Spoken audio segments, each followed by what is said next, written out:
Spence because he's, I don't know, got a bit of bad blood. That's what I want. What'd you think? Hey, I'm glad he won, man. It's all good. Now I gotta go take his stuff. So it's great. You know, Errol hasn't been busy. He's sort of needs a comeback fight himself. Tim needs a little bit of a comeback himself. He just had a small win over Velasquez. He's going to keep trying to work his way back in. So you look at the fight on paper and you think, this is a sellable, marketable fight. And, you know, between two guys who need to work their way back in. And, you know, the winner is two big names, so the winner obviously creates a real drawing power to himself again and works their way probably into a title fight. According to Ring Magazine, Mike Coppinger, Errol Spence is going to be back on sometime this summer, and he plans to try to treat Tim Tszyu like a tune-up.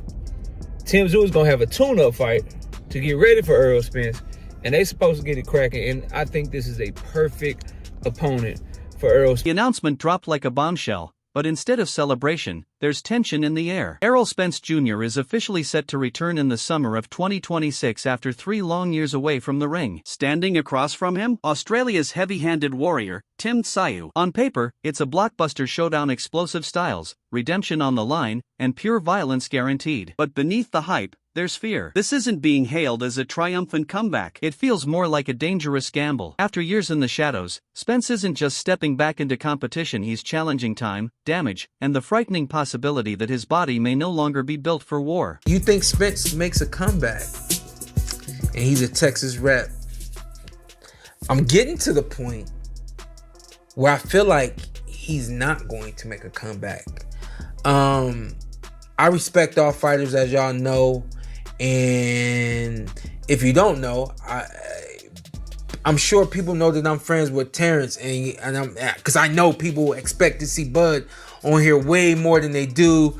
Bud comes to town, and you know he's training here and stuff like that. And I'm like, I don't want to use my friendship with him to get him on the show and stuff like that. I'll pick my moments and I'll pick my time. So saying that to say, I saw Spence at a wedding just a couple of months ago. Shout out to Tommy, been married now for a couple of months. And Errol happened to be the best man at the wedding. We talked for a minute, but I didn't ask him any questions about boxing. He looked good. He looked like he's, carrying the weight pretty well wherever he's at. And I know in the past we've seen him, balloon up. We've seen him be a little, chubby, thick, whatever the case may be, as we all do at some points in the neck and that face area. You guys know how I go. I didn't see that when I saw him at the wedding. So I'm like, okay. And then we were hearing the rumblings of a Fundora. When I think fighters get to a point where they want this, but they haven't been performing there. And I think that might be the case with Errol Spence Jr. Certainly was the case in my opinion, with Keith Thurman and also with Danny Garcia. I feel, even though they did battle injuries, I felt another big part of that was they wanted big pay against lower opponent. They didn't want to come back and get big pay against a big opponent.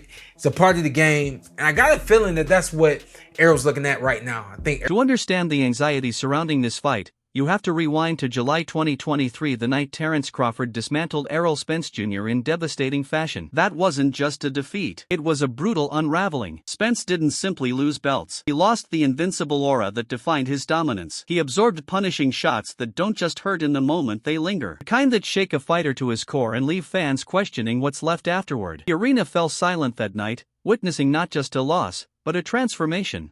Are you willing to do this rematch back at welterweight?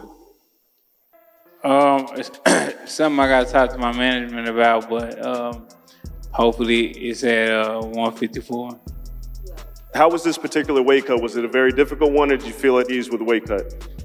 I mean, it's always difficult, but like I said, I don't make any excuses. The better man won tonight. Since that crushing defeat, Spence has been almost invisible. No comeback fights, no tune-ups, Just silence. 3 years away from boxing isn't just a break, it's a lifetime. Timing fades. Reflexes slow. The split-second instinct that once saved you becomes hesitation. Most fighters returning from a layoff that long would choose a softer path to rebuild confidence. Spence is doing the opposite. He's walking straight into battle against a relentless pressure fighter who never steps back. That bold decision has sparked real concern, raising questions about who's guiding him and whether this risk is worth the cost. Or if he makes a comeback, this unfortunately is the one thing that I do know. Most fighters walk away until they have to come back, and usually it's the finance situation that brings them back. Certainly hope that doesn't end up being the case with Errol. If I had to bet on it right now, I would bet that Errol makes a comeback. I would bet that Errol makes a comeback because what we saw from him in his last match against Terence Crawford, that was just how that fight went. But at the end of the day, and we can tell by how he kept getting up, that ain't who he is. And he ain't going out like that. So that being said, I guess I said a whole lot. Yeah, Errol comes back. If Errol don't come back, then that, to me, that means he's good with where he's at. And like I always say, if you good, I'm good. I'm certainly not gonna force the kid back. Not, you're not a Hall of Famer. You're not this. You're not that. Anything like that. I let people be where they are. You show me any different, and I respect you for whatever it is that you choose to show me. But Errol makes a comeback. And the strongest warning isn't coming from critics online. It's coming from someone who's lived that life. Hall of Famer Timothy Bradley didn't sugarcoat his reaction. He didn't analyze strategy or debate odds. He pleaded. Bradley, a man known for toughness and heart, sees something troubling in Spence's return. To him, this isn't about legacy anymore, it's about survival. And someone who's endured wars inside that ring tells you to stop, people listen. Spence fight for the longest. I think we all been waiting on it. When it's going to get announced, when it's going to happen. Maybe we have something now within, a few months. I'm not sure. But anyways, I'm going to let y'all know right now. Errol Spence don't need boxing. Errol Spence is only coming back maybe just for pride. That's it. Errol don't want to go out like this. But if you really dig deep and you really realize that Errol Spence was one of the best welterweights of this generation, he was. Bradley's concern isn't emotional, it's based on history. The horrific car crash where Spence was ejected from his Ferrari, the detached retina surgery, years of brutal sparring sessions, and then the crushing knockout loss to Crawford layered on top of it all. That kind of accumulated damage changes fighters permanently. Bradley's message was chilling in its simplicity. Don't come back unless you absolutely need the money. You've done enough. When a warrior urges another warrior to walk away for the sake of his health, it carries weight. Bradley isn't just worried about Spence losing. He's worried the tank isn't running low, it may already be empty. Champion. Held it down. Fought the best guys out there. 6 years. Held the strap. That's what I'm talking about. That's legacy stuff right there. Hall of Famer. Future Hall of Famer at that. Made a lot of money, especially when he fought against Crawford. He don't need boxing. He don't need to come back. There's nothing else that Errol Spence needs to prove. He in there, like they say. He in there. He in the Hall of Fame. And he's paid. You feel me? So, the rest, it's just gravy on top. However, his health, that's what he should think about. This is my opinion. You don't need boxing, Errol. You good. Spend time with your kids and your family, bro. Dang, you ain't got nothing else to prove, dog. For real.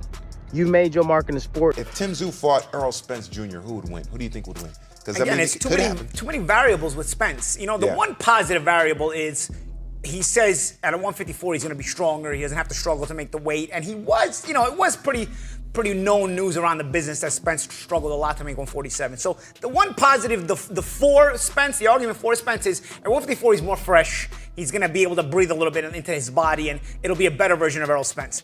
The opposing figure is basically what everybody's been saying. Is his eye okay? Has he been the same since the surgery? Has he been the same since that bad car accident? Is he going to be the same after getting beaten from pillar to post by Terence Crawford, which also, that's the kind of loss that, fighters don't really recover from once they're past 30 years old, Those kind of beatings change you if they happen when you're older. There's a lot of question marks. Personally, right now, if you put a gun to my head and say, okay, what do I think? I think Tszyu probably knocks him out.